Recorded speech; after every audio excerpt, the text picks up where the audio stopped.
Dropping some leadership tips today, dropping some communication skills tips today, and simply being here. So, and whenever we're here, you know there's spirituality because not only am I physically here, I have done my meditation, you know. Like I got a shirt that says the kind that likes to meditate and I can't even see. Oh, sage, burn sage, and wear and wear waist beads. That's me. So anytime I pop in, just know that before I even came on, I spent some time in stillness and meditation and prayer to listen to what should the message be for today. Because each day I show up, or any place that we show up, please note the message is always there and ready to be given. That's why I hit go live. That's me. Shout out to my mama who made our sweaters for our last retreat in Morocco, Manifest Morocco.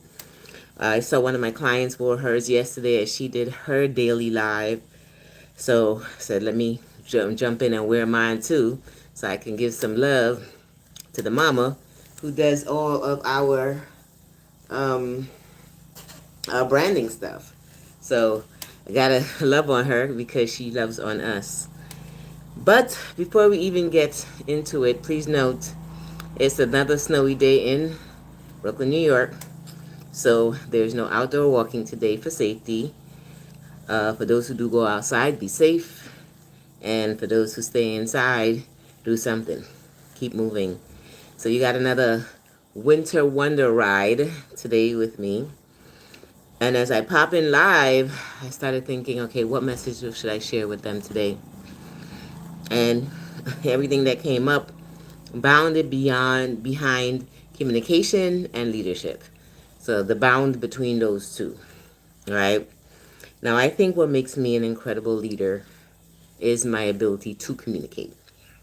What that means is not just verbally speaking, but also paying attention to non nonverbal cues, visual cues, paying attention to what's not being said, paying attention to energy, and all of that is communication to me, especially as a speech pathologist. And what we learned is that it goes beyond what's being said. It does.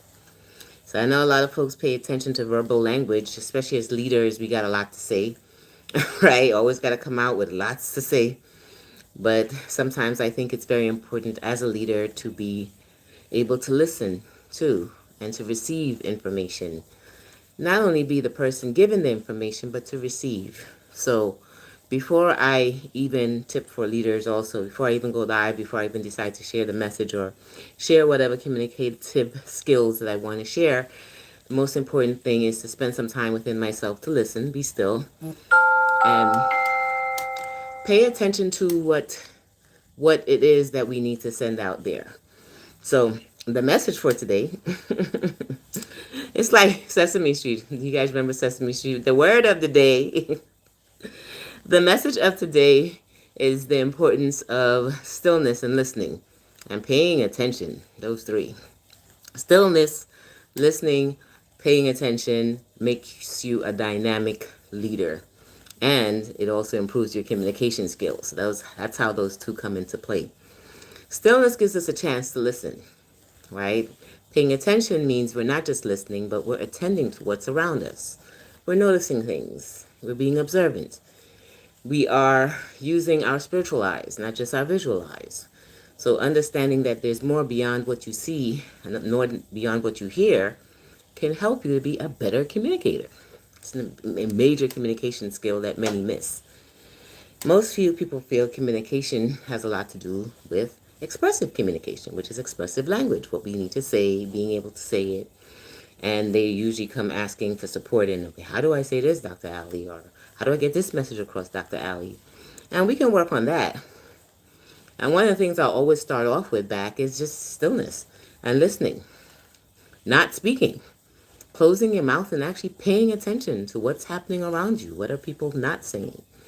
What are they not verbally saying, but you can read through the spiritual essence or energy of what's not being said? Sometimes that's louder than the actual verbalization, the actual verbs and sounds, or words and sounds.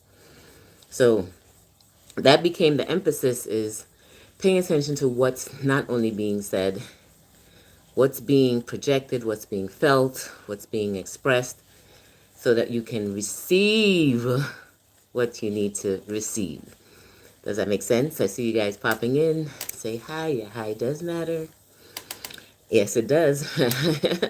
That's me being receptive to information. So why do I think that is dynamic for leaders? To be an effective leader, you got to be able to receive and to hear and to pay attention and to be able to connect with a person so that you can express properly and that they can be received and heard and felt.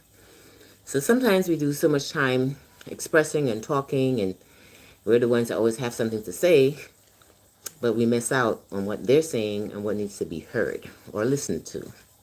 And I think that makes a huge difference in being an effective leader. Are you paying attention? Are you listening? Are you being receptive? Are you open? Being an open receptor is super important. Like, yeah, you can sit there and listen, but if you listen with your hands crossed, or you're listening and you're still speaking, are you truly in receptive mode? Now, receptive mode can be the science of reception, which is listening and hearing and that aspect, but there's also the spirituality behind receptive mode.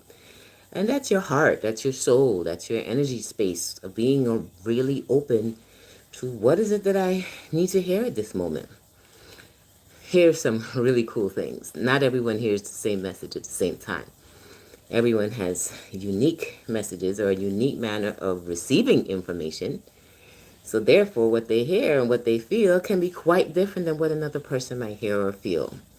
That's why the importance is stillness and meditation, so that you can make sure that you are hearing it from a good aligned space, a positive aligned space, high vibratory aligned space. Because you don't want to just be there, right? And you don't want to just listen to the science of hearing, right? You want to actually receive it where you feel it with your spirit, your soul, and your inner beingness is open and receptive to what you hear, what you're listening to, what you're receiving, so that you can be a better expressive person as a leader. So I think best leaders are the best receivers. They are able to receive information and receptive to even things that they're totally disagreement with, right? I, as a leader, I'm a person that you can come in, you can just tell me the truth. Just tell me how you feel. Tell me what I may not even want to hear at that moment. But it's important as a leader to hear all sides, right? And to be open to all sides, so that you can make a best informed decision and move forward, right? That's the key about leadership. It's not just your way or the way you feel, but being open to others and understanding that they are entitled to express also.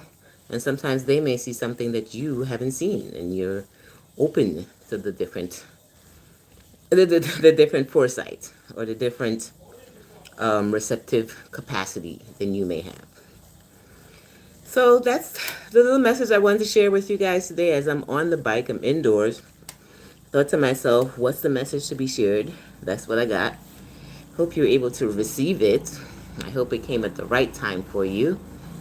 And I'm going to pop off in a few and finish up my energy work here today and make sure that I'm in alignment, because I've got a call this afternoon to do, and I want to make sure I'm in best receptive mode as a leader to be able to support them in what they need next, or need for their next level space, energy space. And to me, I think that's what a really effective leader does. They are open. They allow themselves time to listen and to hear and to feel and to receive, so that when it comes time for expressiveness and comes time to sharing or modeling or coaching or consulting or whatever it is that you're speaking that you are ordained to do next, that you're doing it from a safe space, a healthy space of receptivity, to be able to be heard and received by the other person. Because there's two that goes into communication, right? There's the expressor, the one who's giving the information, speaking, and there's also the other person who's receiving the information. So an effective language model is to make sure that those are in harmony and it's in sync. When it's in sync, that's where good communication happens.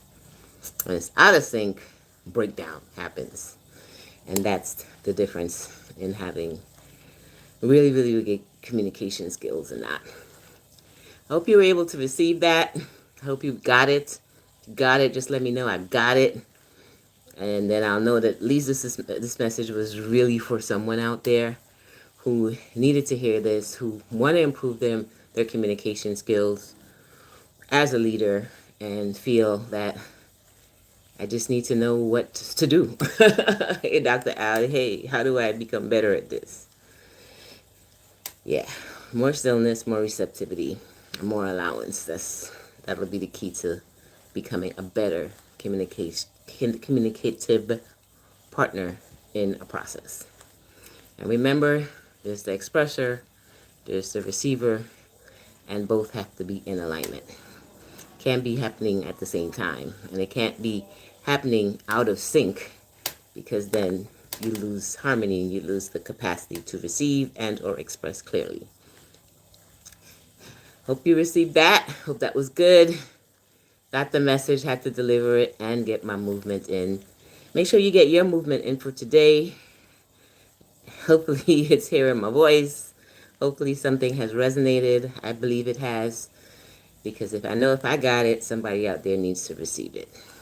So I'm just doing what I am divinely designed to do and aligned to do. And I hope you are able to receive it in harmony. Take care. Have an amazing day. Stay amazing in all that you do. Your thoughts, your words, and in your deeds.